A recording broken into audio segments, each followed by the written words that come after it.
Terima kasih Anda masih bersama kami di Berita Padang. Bagi Anda yang baru saja bergabung, kami hadirkan kembali 3 berita utama pada pagi hari ini.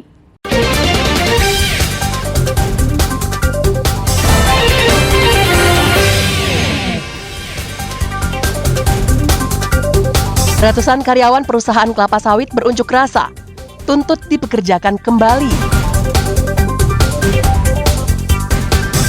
Lebih dari 1.000 data ganda ditemukan saat pemutakhiran data untuk pilkada serentak di pesisir selatan. Ratusan pesilat di 50 kota ikuti seleksi Prapopnas.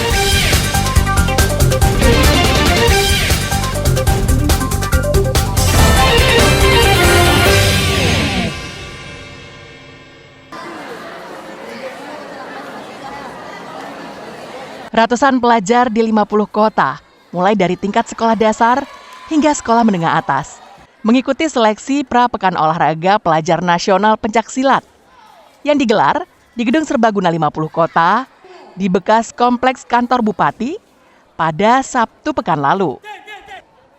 Seleksi tingkat kabupaten ini dilakukan untuk menjaring pesilat yang akan berlaga di tingkat Provinsi Sumatera Barat dalam kategori laga dan seni. Pelaksana akan membawa 34 pesilat untuk mewakili 50 kota dalam ajang Prapopnas Sumatera Barat yang rencananya akan dilaksanakan di Padang. Ratusan pesilat yang mengikuti seleksi ini berasal dari berbagai perguruan pencaksilat di 50 kota.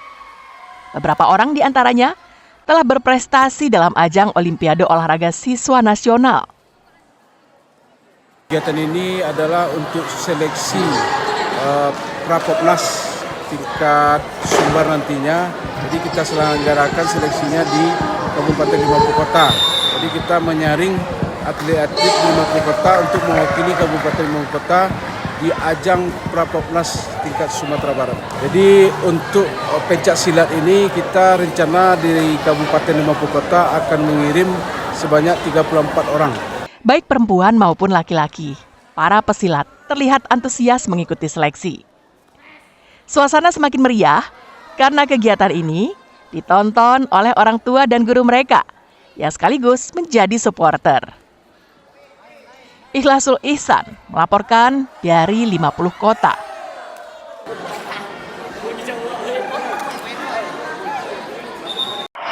Kami dari Polres Pariaman, dari Sat Narkoba Polres Pariaman. Berbagai cara dilakukan pengedar sabu-sabu untuk mengelabui petugas. Seperti yang dilakukan seorang residivis ini, Ade Mario. Ia menjual sabu-sabu yang dibungkus dengan kemasan kuaci dan diberi label harga. Namun modus Mario tetap diketahui polisi. Saat ditangkap, polisi tak menemukan sabu-sabu di tubuhnya. Petugas hanya menemukan sampah kuaci yang berserakan. Namun di antara sampah itu, ada hal yang mencurigakan polisi, yakni di salah satu bungkusnya ada label harga. Polisi curiga karena kuaci yang dijual di warung di Pariaman tak ada yang ditempel label harga. Saat kemasan itu dirobek petugas, isinya ternyata bukan kuaci, tapi sabu-sabu. Ade Mario pun tak bisa berkutik.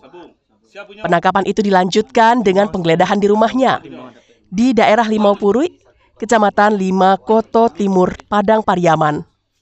Di rumah ini polisi menemukan 7 paket sabu-sabu ukuran sedang dan kecil, sebuah timbangan digital, sejumlah uang tunai, dan 4 buah telepon genggam.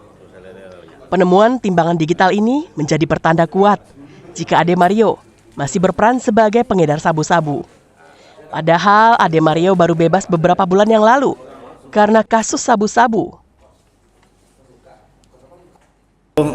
Terkesan adalah dia mengelabui dengan cara membungkus dengan kuaci. Jadi barang ini sistem transaksinya dengan meletakkan barang di suatu tempat dengan bungkusan kuaci yang telah diberi label harga. Berbeda dengan tangkapan-tangkapan kita sebelumnya, ada bungkus yang berupa pipet dan ada berupa plastik bening. Tertangkapnya residivis dalam kasus yang sama menjadi pertanda jika pembinaan yang dilakukan lembaga pemasyarakatan tak berjalan optimal. Eki Rafki melaporkan dari Pariaman.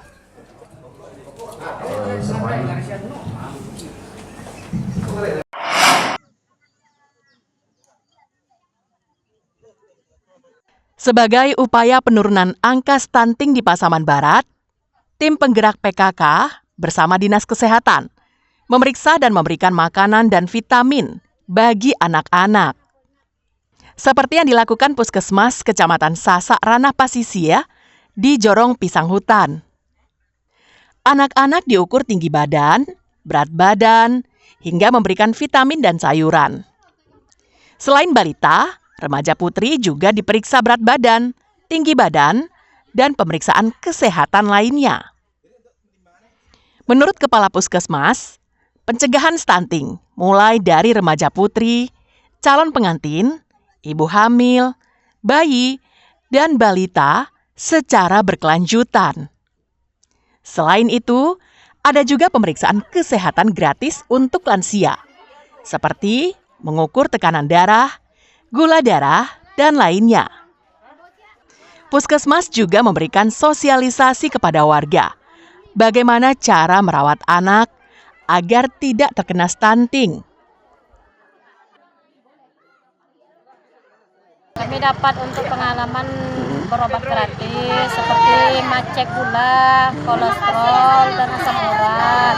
Terus penyuluhan untuk gimana merupakan cara masuk pola anak supaya tumbuh kembang lebih baik, lebih sehat.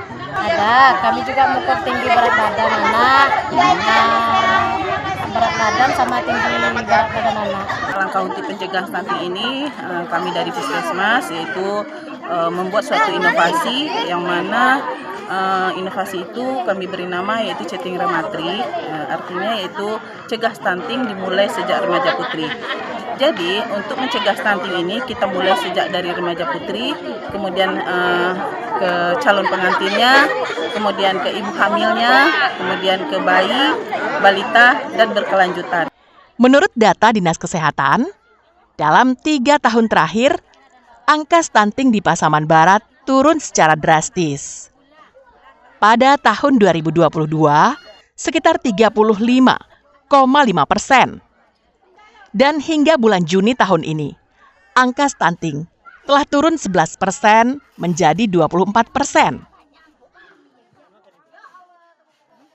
Sebenarnya stunting Kabupaten Pasaman Barat memang cukup tinggi, tetapi untuk periode bulan ini sudah menurun dari 35 sudah mencapai ke 24%. Pemerintah Kabupaten Pasaman Barat terus berupaya untuk menurunkan angka stunting hingga mencapai angka 19% pada akhir tahun 2024. Sedangkan secara nasional, pemerintah menargetkan angka stunting di negeri ini hanya 14%. Safatul Ulum melaporkan dari Pasaman Barat.